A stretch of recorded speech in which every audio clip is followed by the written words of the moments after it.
रङहरूको उत्सव खुसियालीको बार सोलीको शुभकामना। Welcome to my mini blog साथीहरू।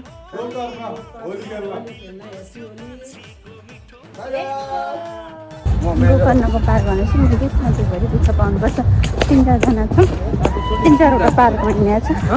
एउटा टिम यतातिर, अर्को टिम अर्कोतिर बसाउँदै सबैलाई सम्झाउँदै यस्तो हुन्छ। यहाँ हिँड्ने बाटो नि कस्तो बाटो हिँड्नु परेको छ भने बाटो लिन आउनुभएको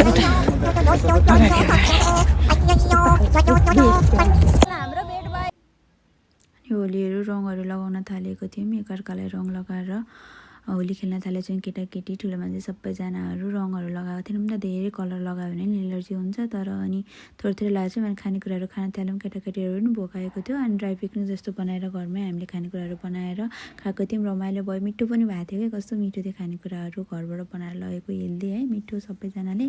अनि सँगसँगै खायौँ होइन, रमाइलो तरिकाले। अनि यो चाहिँ मेरो भेज आइटमहरू हो है।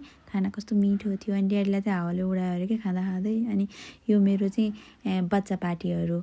अनि रङहरूको होलीहरू उडाएर फेरि भिडियो टिकटक त बनाउनु पऱ्यो नि त, रिलहरू बनाउनु पऱ्यो। अनि यति गरेर आइसकेपछि एउटा न एउटा नाचेर त जाऊँ न भन्ने कुरा क्या। अनि उहाँ मदन सर चाहिँ आज काम विशेषले गर्दाखेरि बिचरा कहाँदेखि वीरगन्जदेखि फ्लाइटमा आउनुभएको है। तर हामी हिँड्ने बेला भइसकेको थियो, ढिलो भइसकेको थियो नि त।